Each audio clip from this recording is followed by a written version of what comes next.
Assalamualaikum warahmatullahi wabarakatuh. Perkenalkan, nama saya Jamiatus Solika dengan NIM 24 OSP 137 kelas 2D jurusan Otomasi Sistem Permesinan Politeknik ATI Makassar. Assalamualaikum warahmatullahi wabarakatuh. Perkenalkan, nama saya Nabila Desia Putri dengan NIM 24 OSP 144 kelas 2D jurusan Otomasi Sistem Permesinan Politeknik ATI Makassar. Baik, pada video kali ini bagian saya yaitu menjelaskan tentang perancangan sistem panel surya off-grid untuk rumah tinggal. Latar belakang yaitu kebutuhan energi listrik rumah tangga terus meningkat seiring perkembangannya teknologi dan gaya hidup modern. Namun ketergantungan pada energi fosil menyebabkan biaya listrik tinggi serta berdampak negatif terhadap lingkungan. Pembangkit listrik tenaga surya PLTS menjadi solusi alternatif yang ramah lingkungan, berkelanjutan, dan ekonomis. Jadi untuk tujuan pembelajarannya yaitu yang pertama menjelaskan konsep dasar PLTS dengan cara kerjanya, yang kedua menganalisis manfaat penggunaan PLTS di rumah tinggal, yang ketiga yaitu menunjukkan potensi penghematan energi dan biaya listrik, yang keempat yaitu mendorong penerapan energi terbarukan di lingkungan rumah tangga. Adapun selanjutnya yaitu komponen utama PLTS. Yang pertama yaitu panel surya. Panel surya mengubah energi matahari menjadi energi listrik atau DC. Yang kedua, inverter mengubah arus DC menjadi AC yang dapat digunakan di peralatan rumah. Yang ketiga yaitu baterai atau menyiapkan energi listrik untuk digunakan saat malam hari. Yang keempat yaitu controller mengatur arus masuk dan keluar agar sistem bekerja optimal. Kabel dan rangkaian distribusi menyalurkan energi ke beban listrik rumah. Baik, poin selanjutnya yaitu analisis konsumsi dan biaya listrik rumah tangga. Studi kasus 7 lampu, 1 kulkas, 1 TV, 2 kipas, dan 1 Magicom. Tujuan analisis yaitu yang pertama menghitung konsumsi daya listrik setiap peralatan di rumah, yang kedua mengetahui total energi yang digunakan per jam, per hari, per minggu, dan per bulan. Menganalisis perkiraan biaya listrik berdasarkan tarif PLN yaitu 1467 kWh.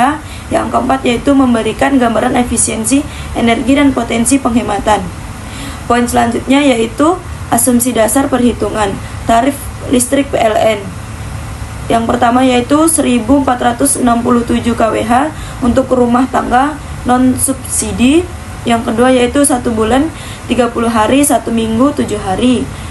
Selanjutnya daya dan waktu pakai per alat. Selanjutnya 7 lampu LED 10 watt dikali 5 jam per hari.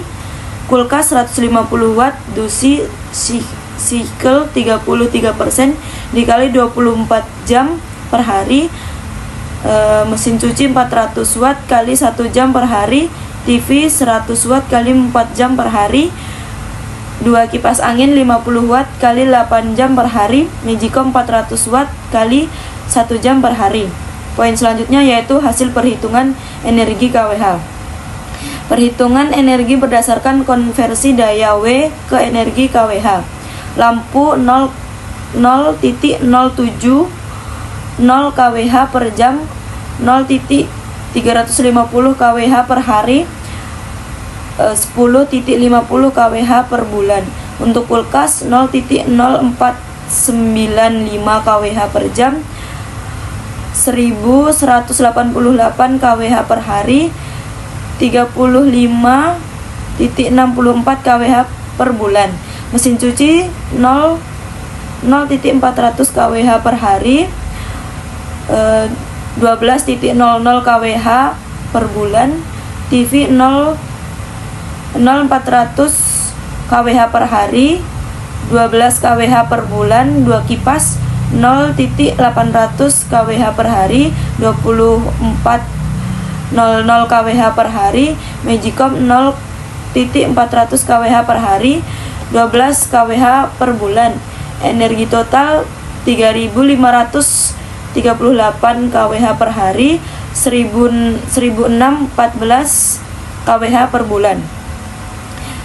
Poin selanjutnya yaitu data awal kunci untuk desain sistem.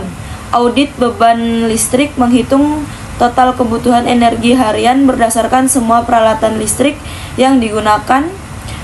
arahan pemasangan, menentukan arah panel surya seperti sudut, kemiringan, dan analisis bayangan. Charger controller memilih charger controller yang baik untuk mengatur aliran listrik dari panel surya ke baterai, mencegah overcharging. Selanjutnya, charger controller mengatur jumlah radiasi matahari puncak yang setara di lokasi pemasangan rata-rata 4-5 jam per hari. Jumlah panel surya, menghitung jumlah panel surya yang digunakan. Poin selanjutnya yaitu data awal kunci untuk desain sistem. Kapasitas baterai, menghitung kapasitas baterai yang akan digunakan untuk menentukan keandalan pasokan listrik saat matahari tidak bersinar. Efisiensi sistem, memperhitungkan rugi-rugi sistem seperti inverter, suhu, debu kabel untuk kondisi operasi nyata. Sizing inverter, system of grid memerlukan pendekatan sizing inverter yang berbeda karena harus mampu menangani beban puncak. Baik, untuk poin selanjutnya yaitu metodologi audit energi rumah. Perhitungan konsumsi energi harian atau HW untuk rumah minimalis dengan margin keamanan 10-20% untuk rugi-rugi sistem. Peralatannya yaitu ada lampu LED 8 unit, kulkas, Magicom, kipas angin, TV. Untuk dayanya yaitu ada 10, 120, 400, 100, dan 100. Untuk hari atau per jamnya ada 7, 24, duty 21%, 1, 5, 2. Untuk energinya atau WH-nya 560, 609, 400, dan 500, dan 200. Nah, baik, pada pembahasan saya kali ini saya akan membahas tentang yang pertama yaitu menghitung daya array PV dan jumlah panel. Nah, perhitungan daya array atau PRI, daya array yang dibutuhkan untuk memenuhi konsumsi harian dengan mempertimbangkan PSH dan efisiensi total sistem. Nah, untuk hitungannya yaitu E harian sama dengan 2269 WH, PSH-nya Indonesia selama 4 jam, efisiensi total 0,75, nilai konservatif. PRI-nya yaitu sama dengan 2269 per 4 kali 0,75 sama dengan 756 WP. Dibulatkan menjadi 1000 WP atau 1 kWp. Nah, kembali menentukan jumlah modul menggunakan modul standar 200 WP atau P modul untuk mencapai target 1000 WP P target.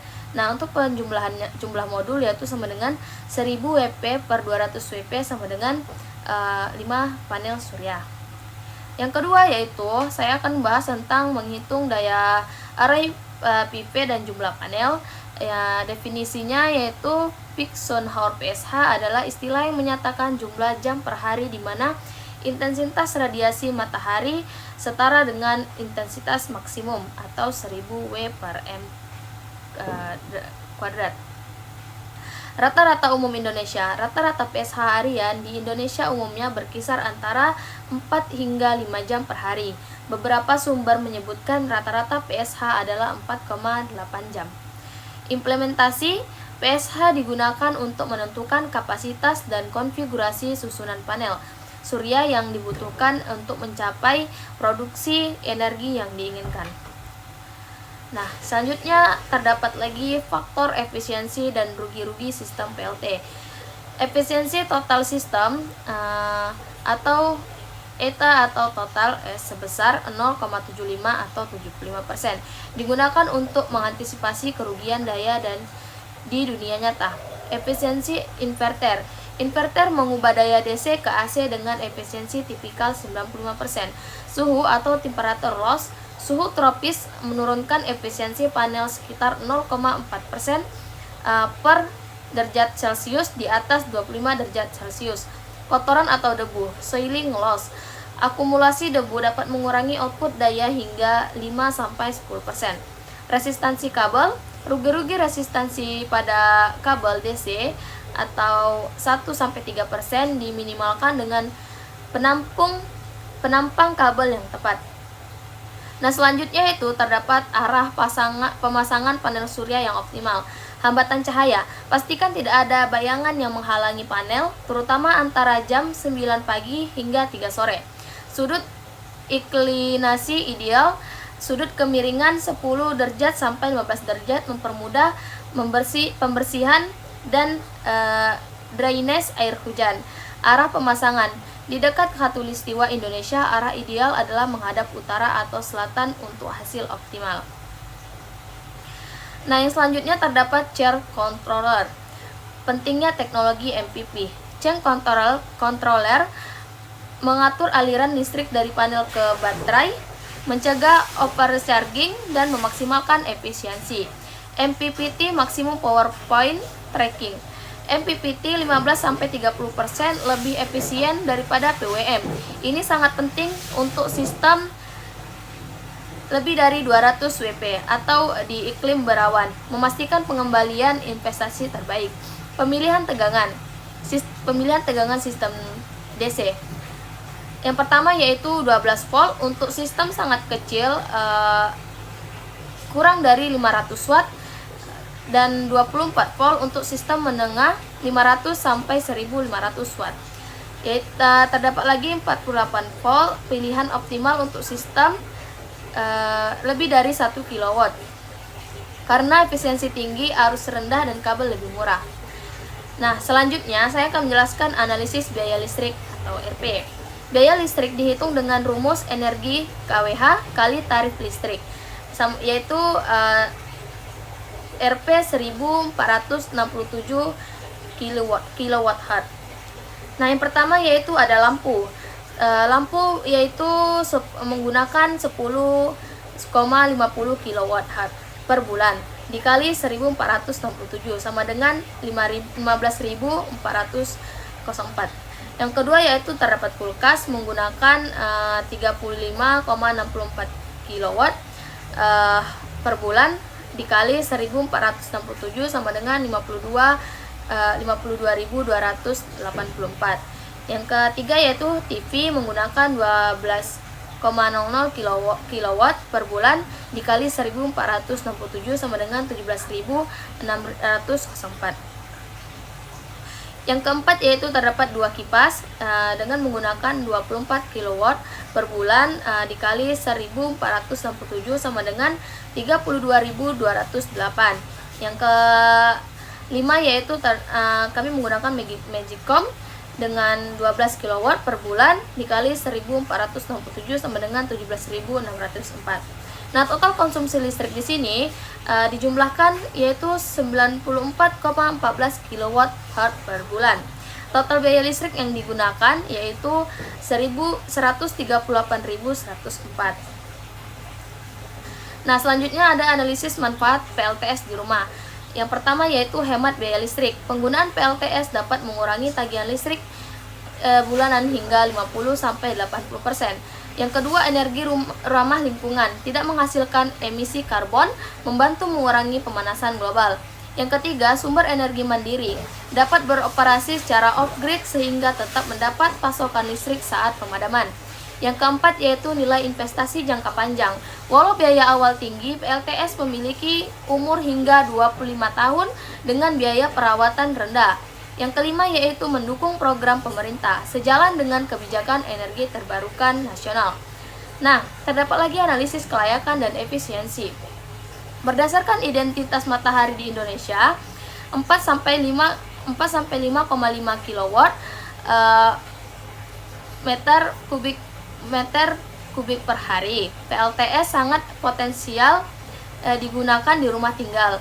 Rumah dengan konsumsi listrik lebih kurang dari 900 sampai 1300 volt ampere dapat memasang PLTS 1 sampai kW.